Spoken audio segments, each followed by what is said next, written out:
Role of accounting. Role of accounting आज का topic है और स्टार्ट कर रहे हैं हम।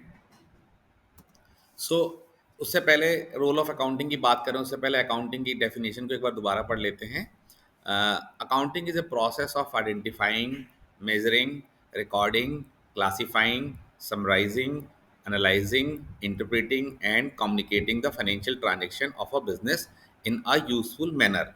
अगर अकाउंटिंग प्रोसेस की बात करें तो सबसे पहला काम है आइडेंटिफाई करना, यानी आइडेंटिफाई करना बिजनेस ट्रांजेक्शन को, मेजरिंग देन मेजर करना in terms of money, recording उसको प्राइमरी बुक्स में रिकॉर्ड करना, क्लासिफाइंग यानी लेजर्स बनाना, समराइजिंग यानी कि ट्रायल बैलेंस और फाइनल अकाउंट्स बनाना, एनालाइजिंग देन उसके जो रिजल्ट्स आए हैं उनको एनालाइज करना, इंटरप्रेटिंग यानी उसको एक्सप्लेन करना, and communicating the financial transaction of A business in A useful manner. और उसके बाद सबसे लास्ट में उसको कम्युनिकेट करना एक यूजफुल मैनर में, जिससे कि उसके यूजर्स जो है उसको सही कंक्लूजन उसके बेसिस पे ड्रॉ कर सके, डिसीजन ले सके।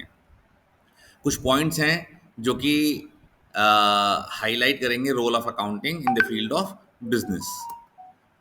नाउ सबसे पहला है मेंटेनेंस ऑफ सिस्टमैटिक रिकॉर्ड।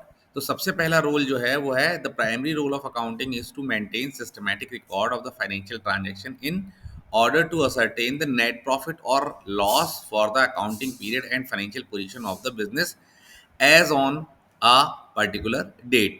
सबसे पहला जो प्राइमरी रोल है अकाउंटिंग का वो सिस्टमैटिक रिकॉर्ड मेंटेन करना है, जिससे कि जो हम अपने नेट प्रॉफिट या नेट लॉस को निकाल सकें एक अकाउंटिंग पीरियड के एंड में, और अब उस एक पर्टिकुलर डेट पर फाइनेंशियल पोजीशन बता सकें। अगर हम सिस्टमैटिक रिकॉर्ड नहीं बनाएंगे तो ना तो हम नेट प्रॉफिट या नेट लॉस निकाल पाएंगे, ना ही फाइनेंशियल पोजीशन निकाल पाएंगे, किससे क्या लेना है, क्या देना है, क्या हमारी ड्यूज़ हैं, क्या हमारी प्रॉपर्टी है, उसकी पोजीशन में नहीं पता चल पाएगी। सबसे पहला जो फोरमोस्ट इंपॉर्टेंट काम है वो है मेंटेनेंस ऑफ सिस्टमैटिक रिकॉर्ड्स। दूसरा है असिस्टेंट्स टू मैनेजमेंट, मैनेजमेंट को असिस्ट करना, हेल्प करना। Accounting provides assistance to management by providing financial information for its effective functioning and taking rational decision। अगर मैनेजमेंट को सही डिसीजन लेने हैं तो उसके लिए उसे फाइनेंशियल इंफॉर्मेशन की ज़रूरत पड़ती है, और वो हमारे अकाउंटिंग से ही पॉसिबल है। अगर मैनेजमेंट को इफेक्टिवली फंक्शन करना है, सही डिसीजन लेने हैं, प्लान्स बनाने हैं, तो उनके लिए हमें इन अकाउंटिंग रिकॉर्ड्स की ज़रूरत पड़ेगी। तो सेकंड पॉइंट हमारा हुआ असिस्टेंस टू मैनेजमेंट। थर्ड है फैसिलिटेट्स कंपेरेटिव स्टडी।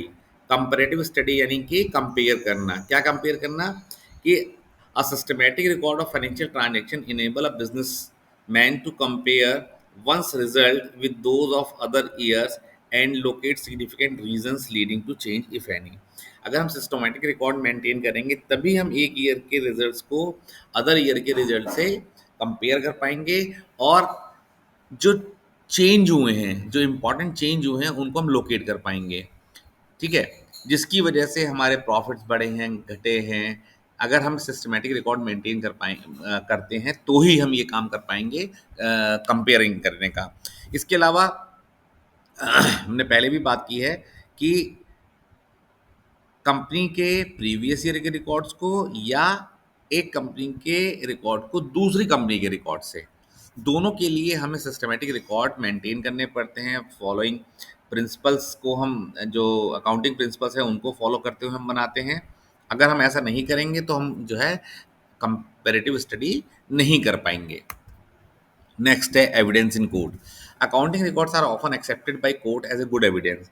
कोर्ट में जब कभी रिकॉर्ड्स की जरूरत पड़ती है तो वही रिकॉर्ड जो है कोर्ट में एक्सेप्ट होते हैं जो कि प्रॉपरली मेंटेन्ड है, सिस्टमैटिक मेंटेन्ड है। ऐसा नहीं कि कोर्ट ने आपसे कुछ रिकॉर्ड मांगा और आपने कुछ भी लिख के दे दिया, ऐसा नहीं होगा। आपने प्रॉपरली रिकॉर्ड मेंटेन किए होंगे, then only it will be accepted by the court. ठीक है, और उसको एज ए एविडेंस कोर्ट मानती है।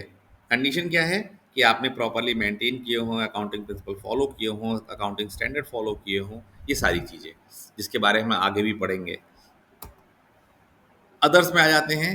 कहने के लिए अदर्स है लेकिन ये लेस इंपॉर्टेंट नहीं है, ये बिल्कुल एज इट इज़ हैं। नंबर फर्स्ट है इसमें अदर्स में proper accounting records obviate the necessity to remember business transaction. अगर आप अकाउंटिंग रिकॉर्ड प्रॉपर मेंटेन कर रहे हैं तो आप इस बात से फ्री हो गए, मुक्त हो गए कि आपको सारी बिजनेस ट्रांजेक्शन रिमेंबर रखनी है, याद रखनी है। क्यों? क्योंकि आपने अकाउंटिंग रिकॉर्ड मेंटेन कर लिए हैं प्रॉपर तरीके से। हर रिकॉर्ड ट्रांजेक्शन का आपके पास एक डॉक्यूमेंट्री प्रूफ है जिसे वाउचर कहते हैं, उसके बारे में भी आगे पढ़ेंगे। फैसिलिटेट्स, सेकंड पॉइंट है फैसिलिटेट्स रेजिंग लोन। दूसरा पॉइंट है कि जब हमें लोन लेने की ज़रूरत पड़ती है तो जो लेंडर होता है, नॉर्मली बैंक होता है या कोई भी और होगा, वो आपके फाइनेंशियल रिकॉर्ड्स को चेक करेगा। अगर उसने आपके फाइनेंशियल रिकॉर्ड को चेक करता है, सेटिस्फाइड होता है, देन ओनली वो क्या करेगा, आपको लोन देगा। तो आपको लोन कब मिलेगा? जब आपने रिकॉर्ड सिस्टमेटिकली मेंटेन करे हुए होंगे, ठीक है। अदरवाइज आपको लोन देने से वो मना भी कर सकता है। थर्ड पॉइंट है facilitate sale of business by ascertaining the proper purchase price. इसके अलावा अगर आप प्रॉपरली रिकॉर्ड मेंटेन कर रहे हैं, तभी अगर आप अपने बिजनेस को बेच रहे हैं या कोई दूसरा बिजनेस खरीदना चाह रहे हैं, दोनों केस में आप क्या करेंगे, उनके रिकॉर्ड्स को प्रॉपरली चेक करेंगे, और अगर रिकॉर्ड अगर प्रॉपरली मेंटेन किए गए होंगे तभी आप उसकी सही वैल्यू निकाल पाएंगे जिस कीमत पे आपको उस बिजनेस को खरीदना या बेचना है।